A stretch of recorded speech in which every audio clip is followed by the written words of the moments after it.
Hello, my good friends. Mike Shreeve here, founder and head troublemaker of the No Pants Project. You are listening to episode 15 of the No Pants Show. We're going to be talking about one of my favorite topics, which is the Anti-Burnout Formula.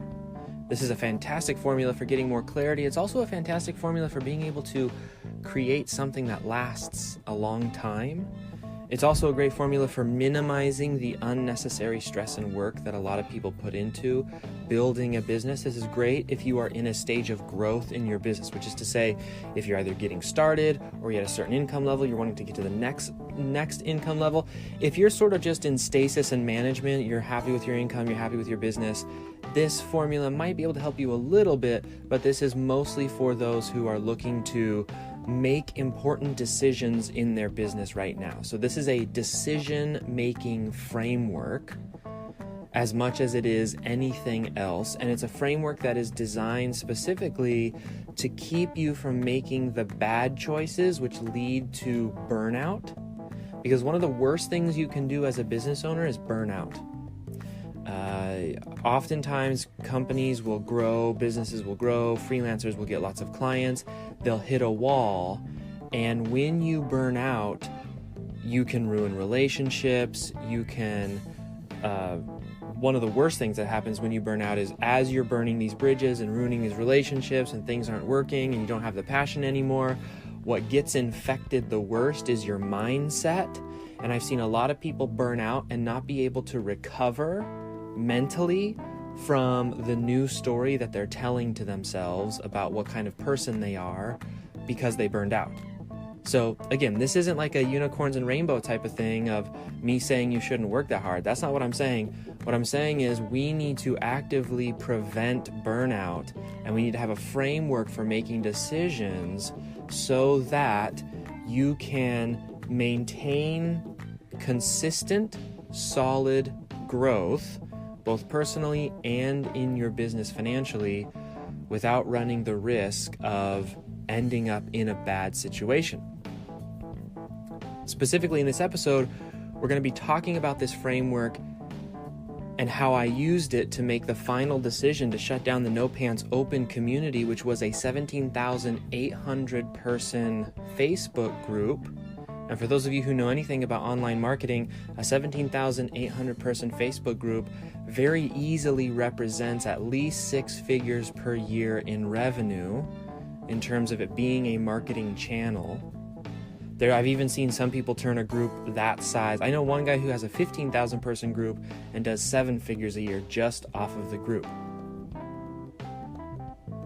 That context is important because when we shut it down, a lot of people had really big questions about, is Facebook dying? Are groups no longer viable?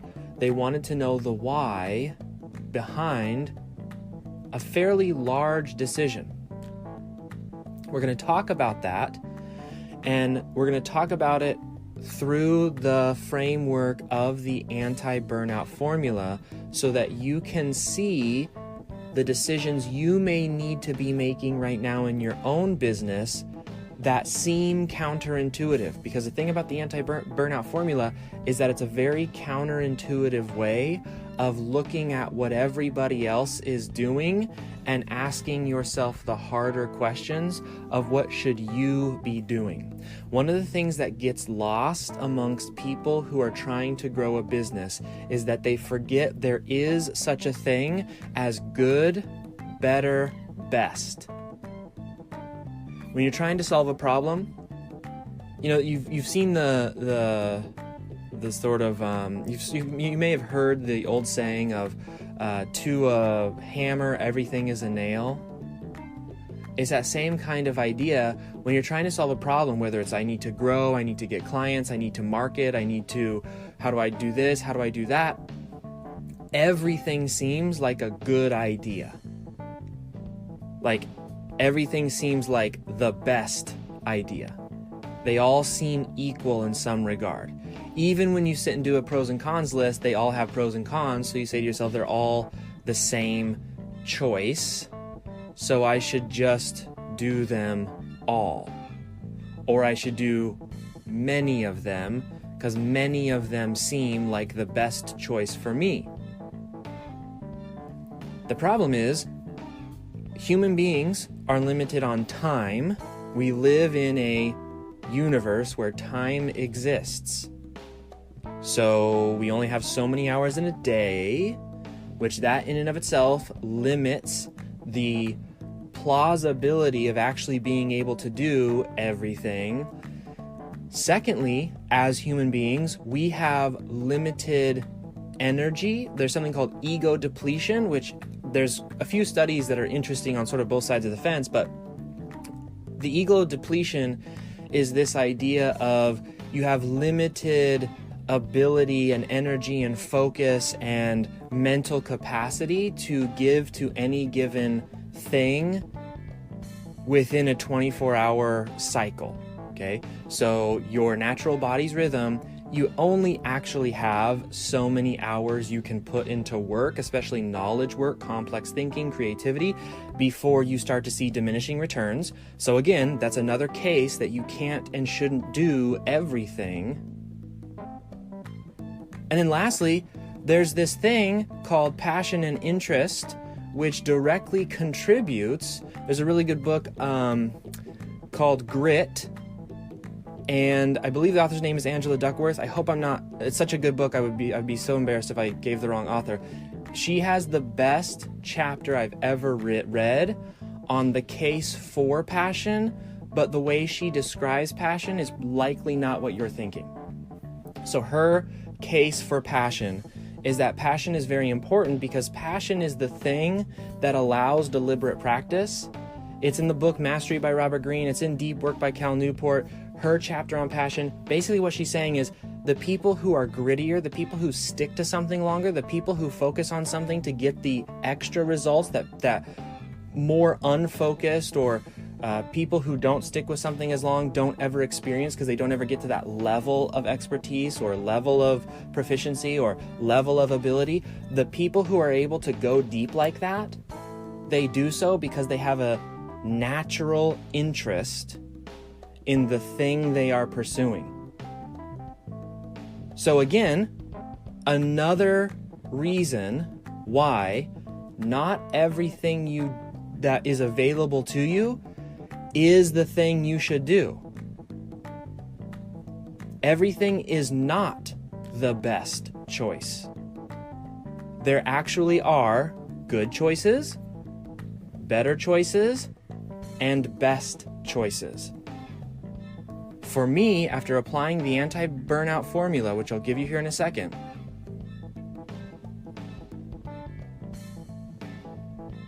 I realized that a Facebook open community was not the best choice.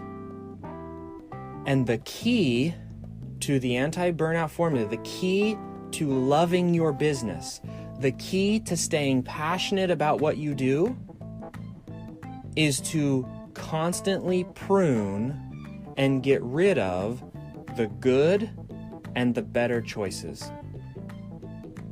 And run a business that relies solely on the best choice for you. So whether it's the best marketing plan for you, the best service offering for you, the best etc. and etc.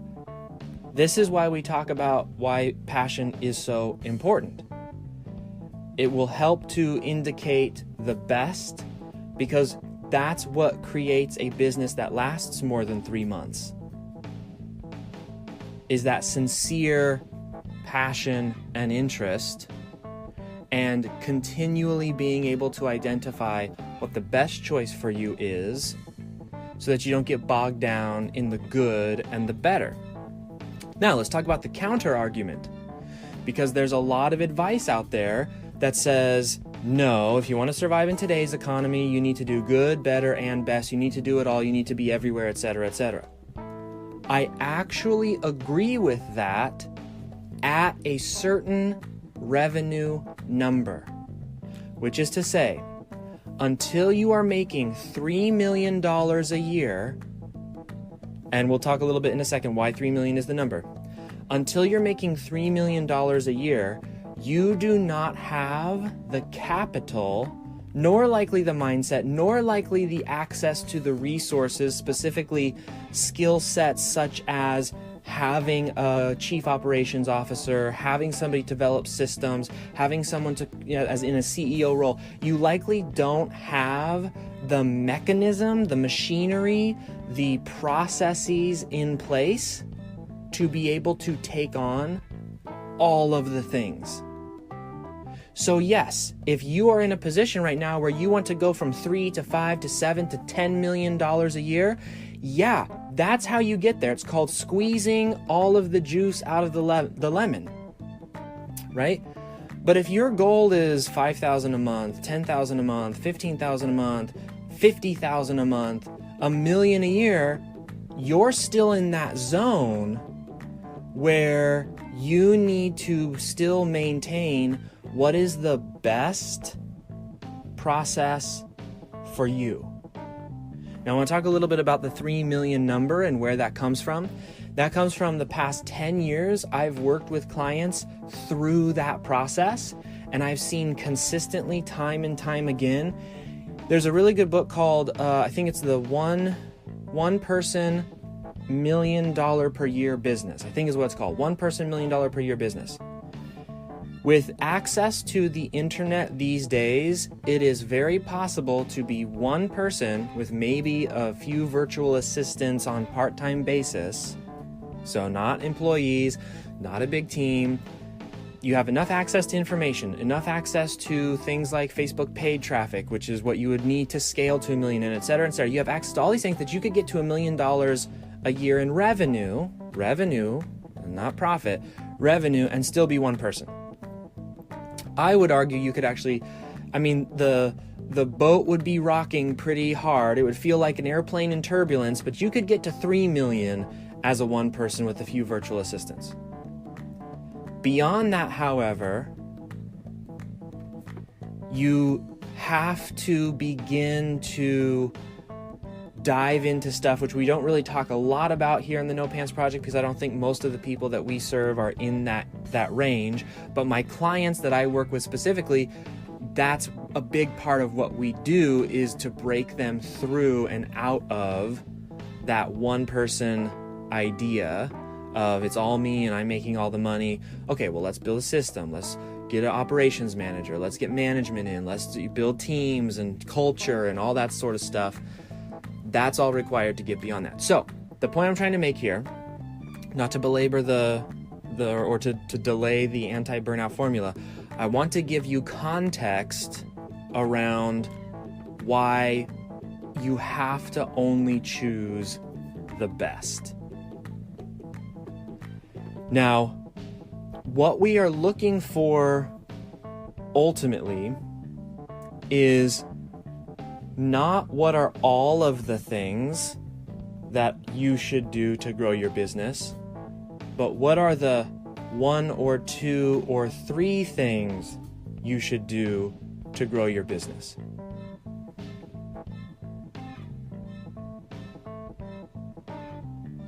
If you're currently at less than 6 figures a year in your freelancing business, and you're doing more than 1 or 2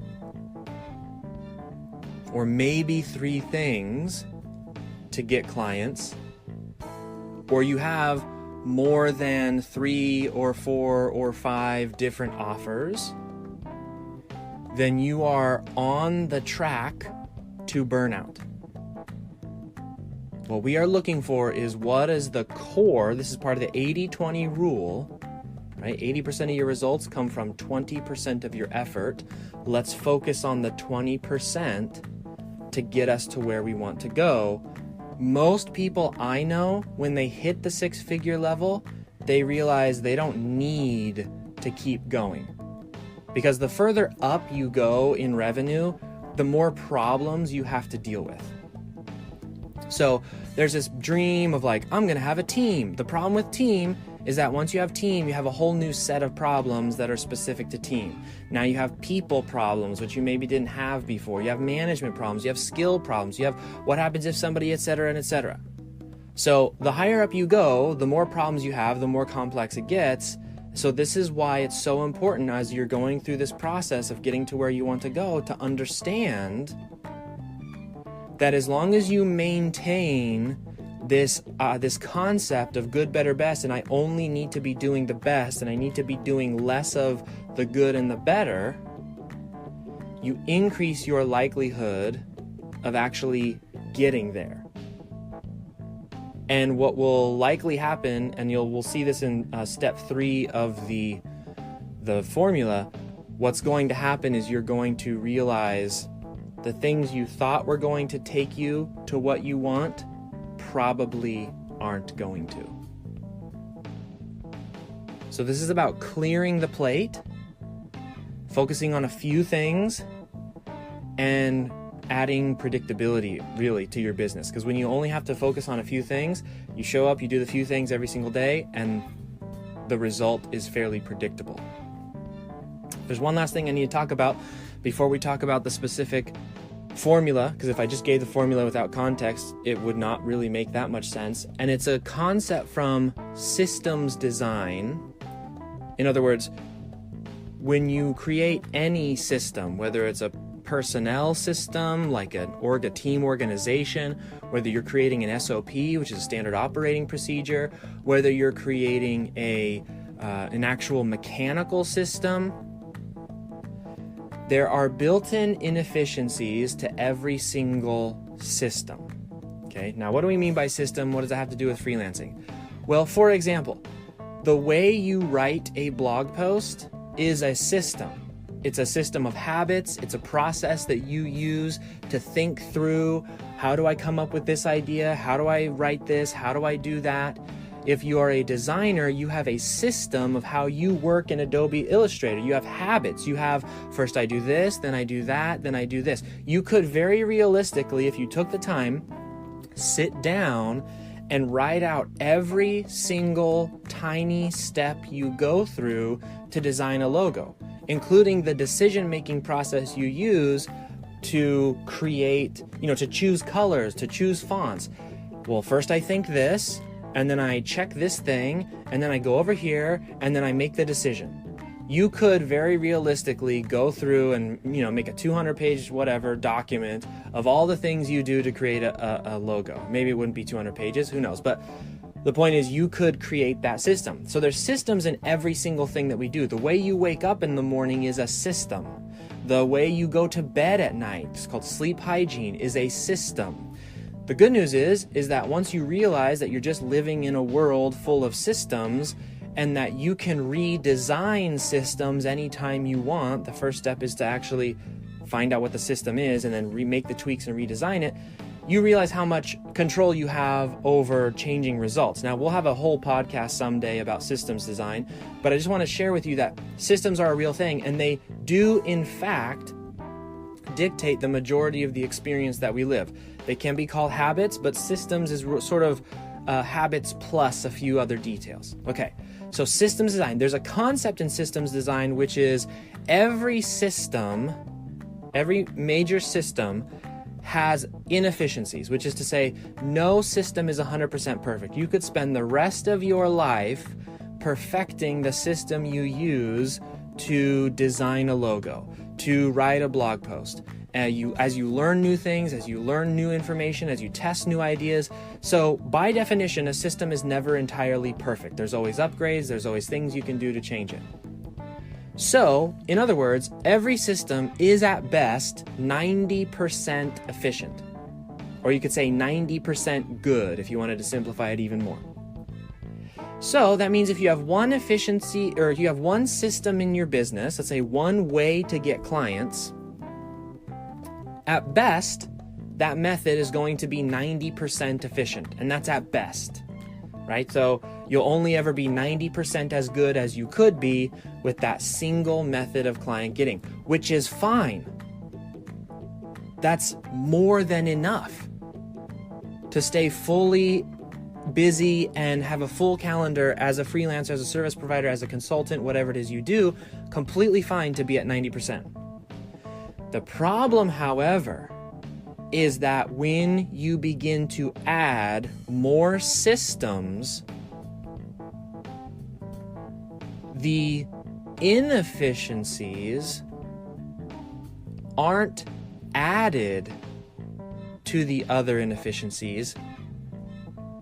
They multiply the inefficiency of the system as a whole. So let's walk that back for a second. What that means is, if you have 2 ways of getting clients, 3 ways of getting clients, 5 ways of getting clients, it's not just 90% plus 90% of like, haha, I now have 2 90% ways to get my clients, I'm gonna be so successful. No. In fact, what happens is it's 90% times 90%. And you may say, where is this math coming from? How do you know that? This is what really smart physicists do, is they find mathematical solutions to real world happenings. People way smarter than me in engineering and physics have figured out that it's not 90% plus 90%, it's 90% times 90%. Now, if you know anything about math, let me give you an example of what happens. If we have one system that at best can operate at 90%, it means that the efficiency of our system as a whole is 90%. Pretty good. Way more than we ever need. Now, if you add 2 more subsystems, so you have a total of 3 subsystems in your business, 90% times 90% times 90% equals 73% efficiency. We've just lost 17% of how good our client getting process is. Now, if you add 6 systems, so you're doing 6 different things, you're doing 50 different things,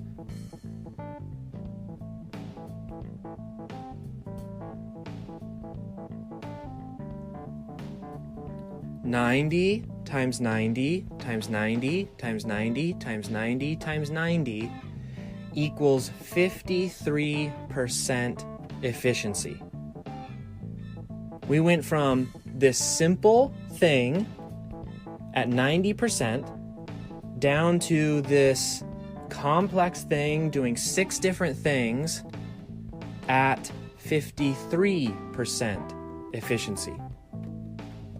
Now you may say, where does the inefficiency come from? Well, every single system needs some kind of management, which requires focus. So for example, let's say that you're using Facebook ads to get your clients. Fairly common thing, a lot of people do that. If you have Facebook ads and you've got one campaign, it's easy to measure that campaign every day. You've got your spreadsheet, it's easy to look at it, you can put focus behind it, it's difficult to get confused about one campaign. But when you add 2 more campaigns, and then you add YouTube, and then you add AdWords, and then you add this thing, and you add that thing, and you start to add 50 different things, now it becomes difficult to maintain the focus, to be able to make the connections that are necessary. Because of all the things I already said, there's only so much time in the day, so you're going to be spending less time managing each campaign. There's only so much interest that you have in terms of, you can't love everything. And then, also additionally, there's a point of diminishing returns. After you look at 4 campaigns, that 5th, 6th, 7th campaign, your mind is kind of turned into jello.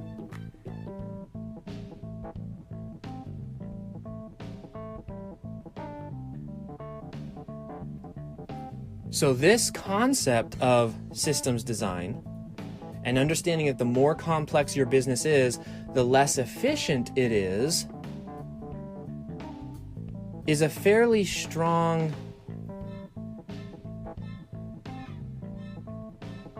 idea to back up the need for an anti-burnout formula to prevent you in a wise way. Not just saying, I'm not going to do anything for whatever, but to give you a framework to make the decisions about if I can only have 1 or 3 systems, because even a business that's operating at 73% efficiency is still a very profitable business, right? And one of the things I always say, learn it from my mentor, one of the most dangerous things in business is the number one.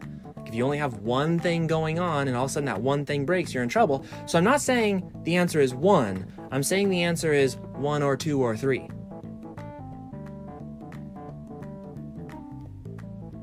But you need to be wise about what those choices are, because if you choose a system that's brilliant and the best for you and it's 90%, whatever kind of client getting process that is, you love it, it's so easy, it's so great, it doesn't take you that long, you do it, and then you add a second client getting process or a second offer or a second whatever into your business, and you don't like it, or it's not the right fit for you, or it isn't what you want to do, you can't expect it to be 90% efficient in and of itself.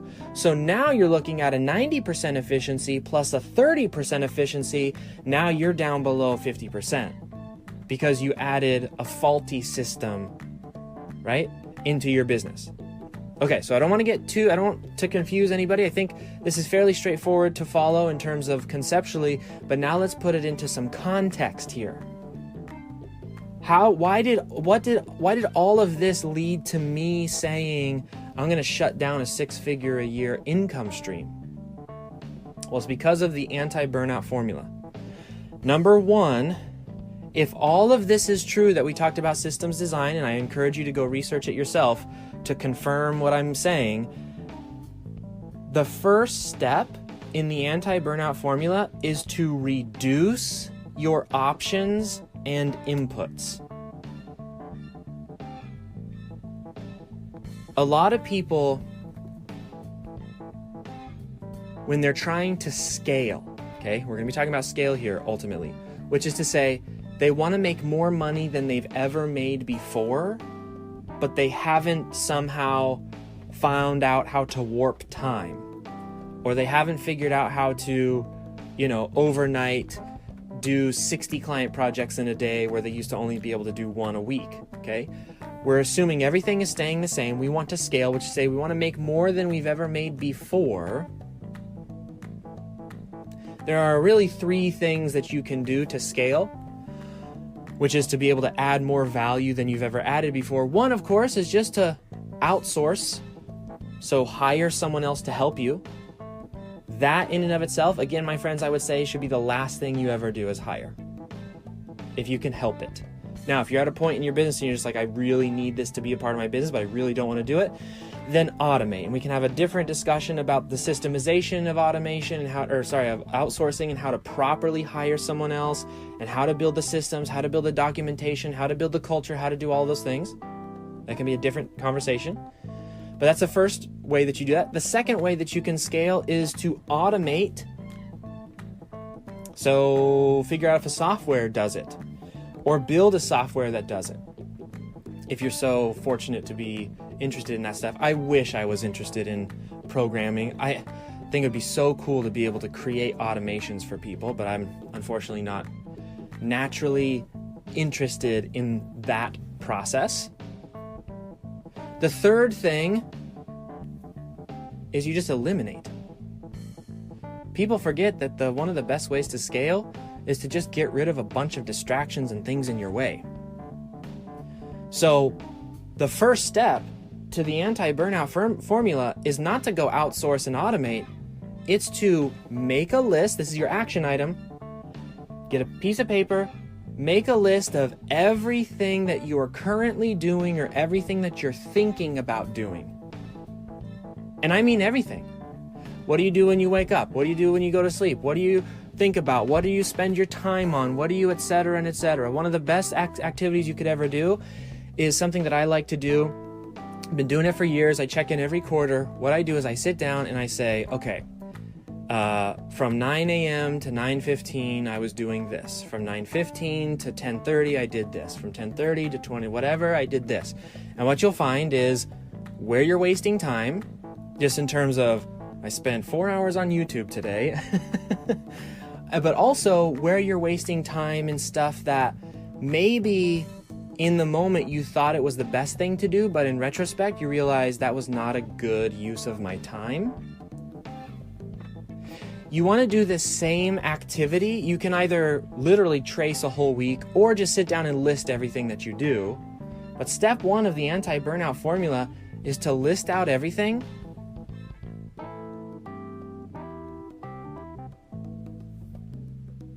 and compare it to what you're actually trying to do.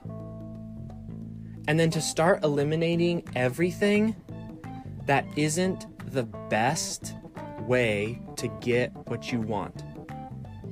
So for example, if you want to get a client and some of the things you're doing are spending time cold outreach, and then you're spending time watching YouTube videos, and then you're spending time buying and learning from new gurus, and then you're spending time playing with Facebook ads, not really doing anything with Facebook ads, just playing with them, and then you're spending time worrying and stressing, and then of all of those things, the only thing I've listed so far that's actually going to move you towards getting a client is sending those cold outreach, whether emails or LinkedIn messages or whatever. So you would eliminate all of the other things that aren't the best path forward to help you get what you want. It's a reduction in options and inputs. Why? Because of the systems design math that I told you about. The problem is that when you waste time doing other stuff that isn't important, it's not like let's say for example you're doing Facebook ads to get clients and you're doing a whole bunch of other stuff that just isn't the best. Whatever it is, a waste of time, has nothing to do with what you're trying to do, or at least it's not the best version of trying to do what you want to do. Okay?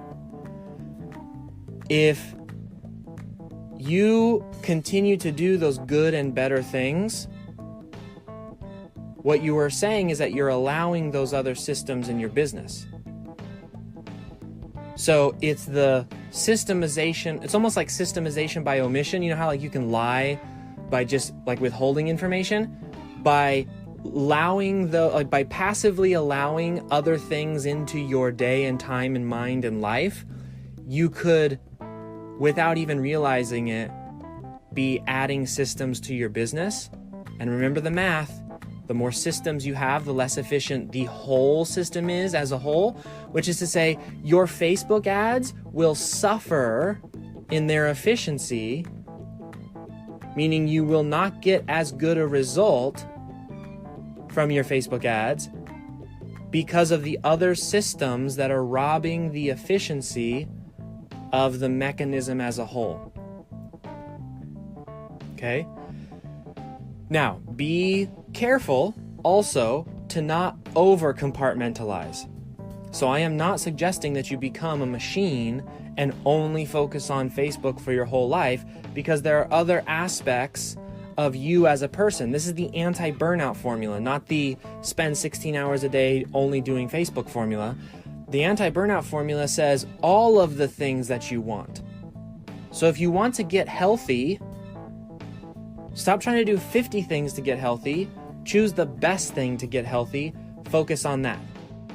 For example, I spent a long time in my world, in my life, like a few years, when I just ran.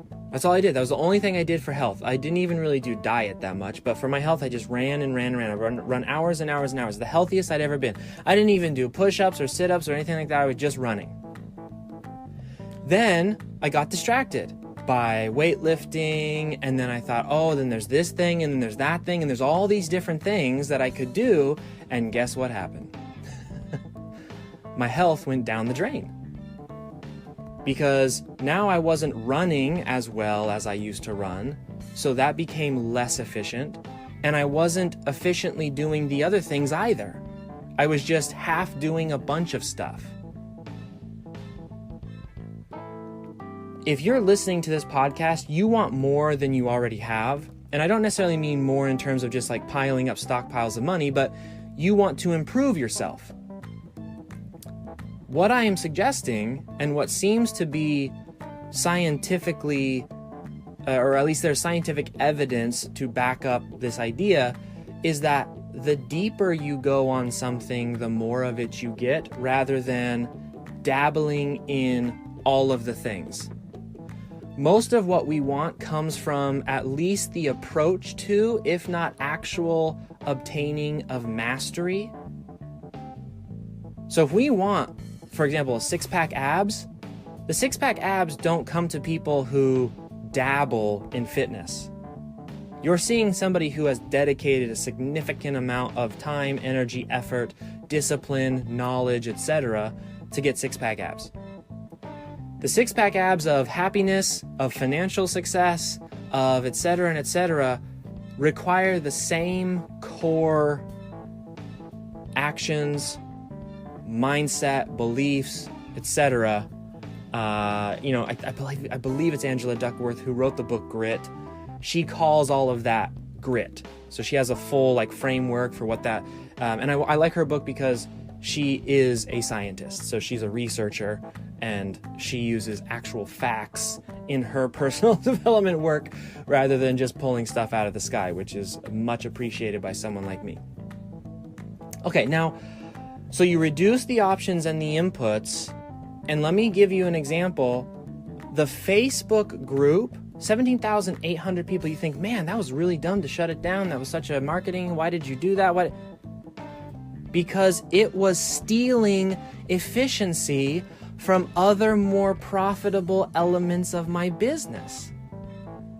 If you were in the No Pants Project open community, you know it wasn't a great place. It wasn't the best Facebook group that's ever been alive, right? I mean, engagement was kind of meh. I was there sometimes. It was not the group that I was necessarily proud of, right? Because I want to be, I want to offer people the best of something, not just dabbling halfway in, halfway out. But the problem was, because I let that system into my business, it affected the efficiency of the other systems. So not only was it as its own system operating at 53%, but it was affecting my other systems as well. And so the mechanism as a whole was not working as well as it should have been. We'll talk a little bit about second order consequences and sourcing in a second, but I want you to understand, when I sat down and was listing all of the things that I was doing, I realized I had best options for getting to where I wanted to go, and the Facebook group was not on that list of best options. And so, ruthlessly, we had so many messages of people just angry that we shut it down. But this is what is required to not burn out. Because let me tell you, the worst business to run is one that's 50% inefficient. Because it causes unnecessary stress. You aren't able to deliver on the things you want to deliver on. You aren't able to get the results you want to get. You aren't able to feel the freedom and the flexibility and the etc. And all the good feelings we desire from our business is impossible to feel at a 53% inefficient business. Instead, when your business is operating at inefficiency, it's kind of like your mind is split in two. You don't even know how to make decisions anymore. It's a very confusing and frustrating place to be. And so we eliminated it. And we'll talk a little bit about, well, why didn't you just hire someone? We'll talk about that in a second. All right, so step one is to reduce your options and inputs. Make that list, cross off what isn't best, focus down on what is. If you need help and guidance on figuring out what best is, that's what mentors are for. So I talked to every single mentor I could, trying to get they are at where I want to be. So I asked them for their retrospective advice, meaning them having gone through this same process, to help me to identify of everything I just listed, what's best. So that's the value of mentorship, okay, is having somebody to be able to help you to identify which is good, better, which is best, because oftentimes it's difficult for us to identify, but try your best, okay? All right, step number 2 is we need to source and retrace what are called second-order consequences. So we've talked about second-order consequences many times on this podcast. We likely will continue to talk about it into the future. It's one of the most fascinating realities that we live in. Second-order consequence is this simple. If a butterfly flaps its wings in San Francisco, does it cause a tornado in Texas? Now, I don't think it does. I don't think that any real scientist would say that that's true. That's almost like a meme of the concept, but the actual concept is true. Like, it is scientific in nature. Here's an example of second-order consequences. If I miss the bus to school, like if my son misses the bus to school, that's not the only consequence. There are 3rd, 4th, 5th, 6th, 7th, 8th to 100 order consequences of that single action. Misses a day at school. Maybe that reaffirms that if he misses the bus, it's okay to miss the bus, and then he's going to make a different choice in another time, and et cetera, et cetera. Or maybe just more practically, he misses the bus, that means he has to stay home. Maybe that means I don't get as much work done because when my son's home, it's very difficult not to just play with him all day. And that's not to say anything about him other than I love when he's home, right? It's like a lot of fun. Play Lego, play games, whatever we're going to do. So maybe I miss a day of work, and then the day starts to close and I start to get frustrated that, oh my gosh, I didn't get what I wanted done. And then maybe I'm cranky, and then that goes to my wife, and et cetera. And so there's a cascade effect. And this is called second-order consequences, which is, it's not the immediate stuff that is necessarily the problem. It's like you eat a piece of candy and you think to yourself, there's only 20 calories in this, I'm not going to gain weight. But what happens to the sugar in your body, how it affects your brain, how it changes neural pathways, and then that leads to this and to this and to this. You drink a soda, 4 o'clock in the afternoon, I'm going to be fine. You stay up till 4 o'clock in the morning. There's consequences to all of that, right? So the second step of the anti-burnout formula is to source the second order consequences, which is to say, again, pen and paper, start listing out the things that you're either considering on the chopping block, so maybe they land in the better category, or do this for everything that you do. It sounds horrible, but this is the kind of stuff that most people don't do. So if you do it, you're going to have an unfair advantage because you're just thinking through this stuff that most people don't think through. Let me give you an example from the Facebook group that I shut down. Well, the Facebook group, I had to post there every single day, right? That was, after doing there was a point where I didn't do anything, and there was a point I tried to dabble here and there, and then I realized the best way to get engagement was going to be to post every single day. Well, that takes time and energy. It takes focus. It takes creative ability.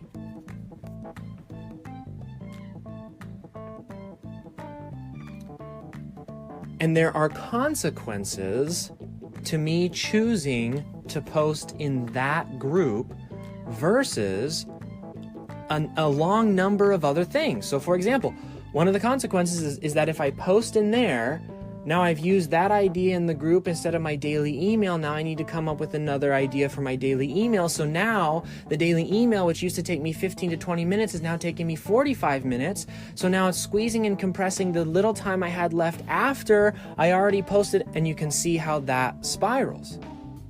If I post in the open group, the free group, now what am I doing for the paid students? Now I think I have to do something extra for the paid students, or maybe I start to feel guilty that, gosh, I'm posting in here, I'm not doing anything over here. And again, there's so many consequences to that one simple action of just posting every day in the group.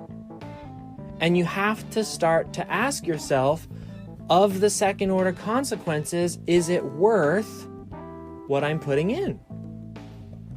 Another one, the daily trolls. Okay, every single day somebody would either try to share something inappropriate, they would try to just argue because the internet, and you know how forums are on the internet, has nothing to do with the no pants. It's just the way that the internet works. People are trolls and they like to fight and argue and speculate. And frankly, they're not measuring their own second order consequences of the time they're spending trolling instead of actually implementing one of their best strategies. So complete time wasters, completely, to me, whenever I see a troll, it's very clear they haven't yet discovered much of what will help them get to what they want. But dealing with those trolls, it had not just the time effect, but there were mental and emotional effects as well. There were times where somebody would troll me in the Facebook group, and I'm not joking you, and I'm not trying to be overly dramatic. There were days where someone would troll me, and I thought about just shutting the entire I just thought about shutting it all down. Now, I wouldn't have actually done it, but it made me feel that way about this particular business because I've got my fiction, I've got my freelancing. I don't need to be doing the No Pants project. Like, it is not a need to do business for me. So I would get this attitude of what I just said of like, well, I don't need to do this. Why am I even doing this? And then team members would interact with me and students would interact with me, and problems that used to be easy to solve in that mindset of I don't even need to be doing this. Why am I even doing this anymore? Now, as a second order, third order, fourth order, fifth order consequence, now I'm making bad decisions about solving problems and et cetera, and et cetera, and et cetera. And you say, well, why don't you just hire someone? Well, the thing about hiring someone is they could be the best person in the world, but there's still a huge process to hiring. So I did hire someone. I hired a couple of someones, and you know what? They were amazing. They were incredible, but I sucked as the person to hire. I didn't give them any tools. I didn't tell them what the culture was. I didn't tell them what my expectations were. I didn't have any SOPs. I didn't have any expectations. I didn't have any baseline KPIs. There were so many things that I didn't have.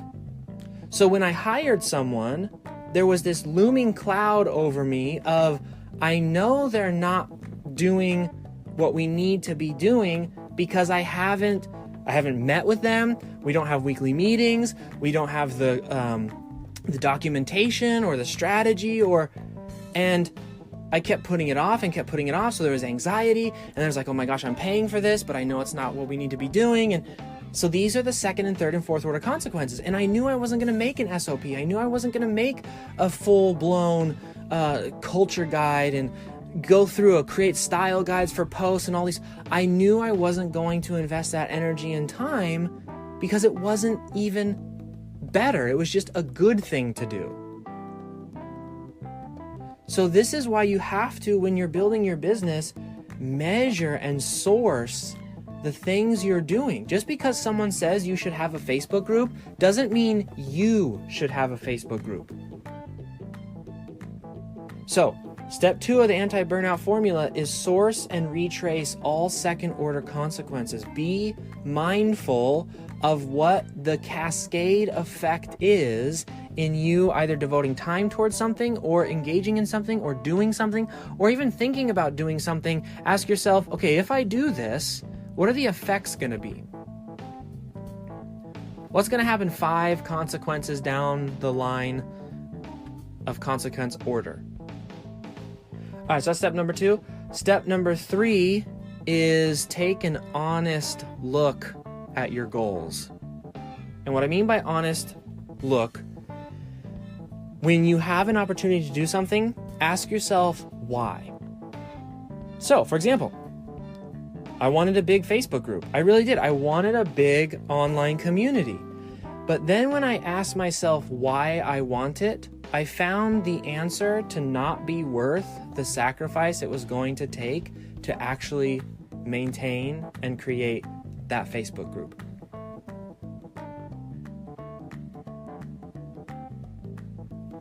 And I'll be totally honest with you and totally transparent because I think that's the most helpful way to present information. I wanted that open community for 2 reasons. One is I wanted people to like me. That's a true story. The dopamine dumps I would get from comments of people saying this is an awesome post and the notification coming on Facebook, that stuff is addicting.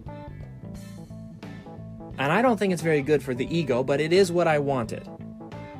I liked to be liked, like I think most people do, but I really like that. And it's fun to be liked by lots of people, and the open community is bigger than our student communities by definition. Most people aren't going to buy from you, right? That's a truth of any business, no matter what business you're doing. Most people just aren't going to buy from you. So that means you're always going to have a lot more people on the fence or window shopping or prospects or potentials than you will actually have students.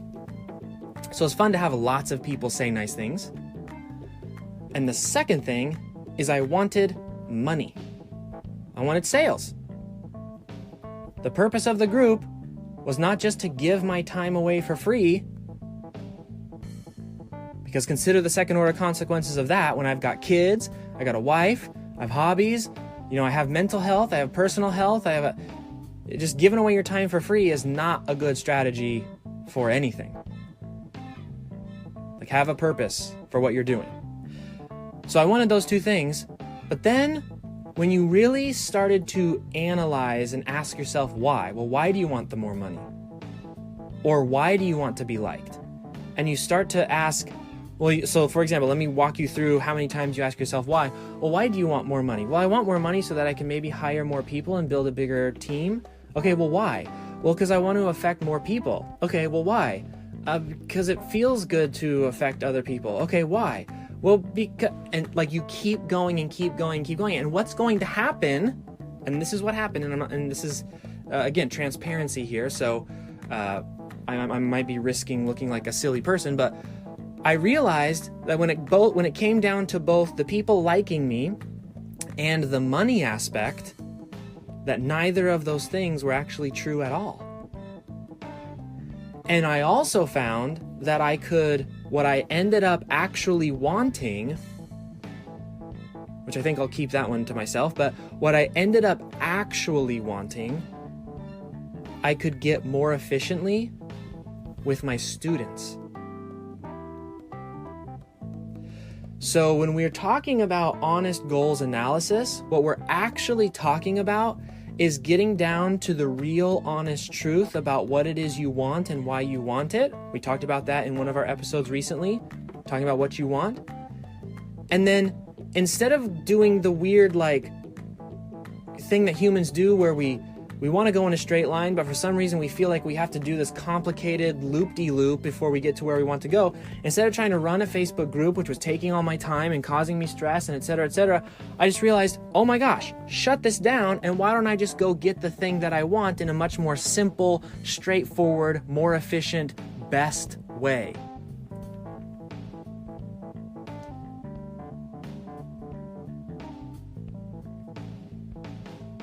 And for those of you who are wondering, what is the best way for me to get the thing that I want? I won't tell you what I want, but there's two things I'm doing right now. One is completely redesigning the entire No Pants Project program from scratch to make it significantly better. And this is a program that already creates six-figure freelancers.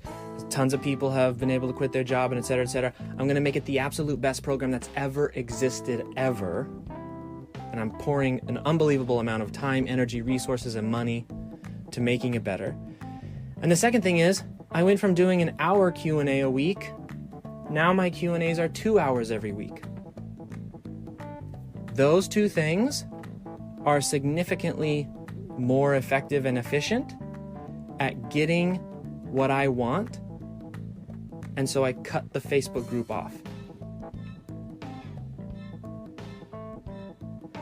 This is what you have to do in order to not burn yourself out, is to be aware of the why. For example, why do you want to get to six figures? Well, I want to get to six figures because I want to have financial security. Okay, well, why do you want financial security? Well, because I don't want to have to really worry about my finances anymore. I want to be able to retire. Okay, well, why do you want to retire? Well, because I don't like the job I'm in right now. Okay, so then do you really want to retire, or do you just want to not be in the job that you're in right now? Or is getting to six figures the best way to take care of your finances? Or is just being better with your money the best way to take care of finances? Now, I'm not discouraging anyone from going, after the 6-figure level if that's what they want. But what I'm trying to say is question your desires so that you can get to them faster. Don't just take the surface level assumption that because someone said you should make 6 figures, you're like, that sounds like what I want.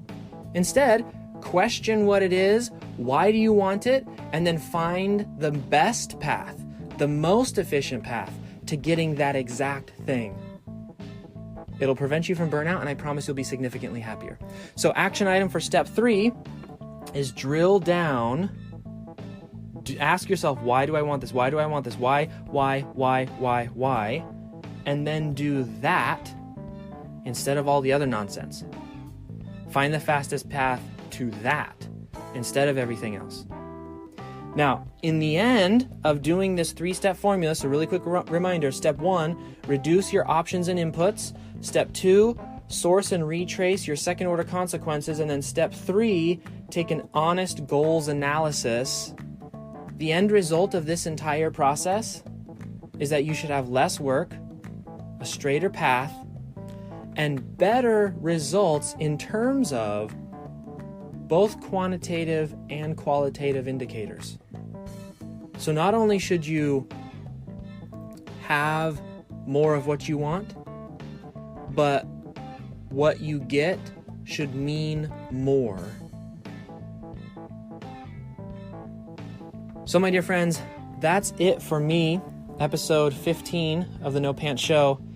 The reason I shut down that 17,800 person Facebook group is because I applied the Anti-Burnout Formula to make sure that I'm only doing the best. Because what's more important to me than nearly anything is my mental well-being, my physical health, my emotional well-being, my family. This business stuff is just a way to pay the bills. It's just the income. It's one part of my life. It's not my entire life. I highly recommend going through this process for wherever you're at right now. And again, this is something you have to do over and over again. I've been in business for 10 years. I had to do the anti-burnout formula. I had to do it a couple months ago. So it's a tool that you can use over and over and over again. And again, as you can see, it's a decision-making framework, meaning it can help you to make better for you decisions. Now that the Facebook group is gone, it is almost like night and day difference. Our Facebook ads are going to start doing better here this week, and there's some other reasons why those are going to get better as well. The business itself has become really simple to run. I've now been able to take all that time and attention and continue to apply the anti-burnout formula to other areas of this business and my other businesses and etc. It's a constant pruning to make sure you're maximizing efficiency. All right, my friends, that is it for me today. This Sunday evening, episode 15 of the No Pants Show, the Anti-Burnout Formula, why I shut down a 17,800 person Facebook group. I hope this was helpful. If you'd like to apply to work with me, please go to the nopantsproject.com/video. We'll take you straight to the application process. If you'd like to see a case study on how I created a $26,500 a month freelancing business, you can also go to the nopantsproject.com and watch that video as well. Again, hopefully this was helpful, and I'll see you tomorrow.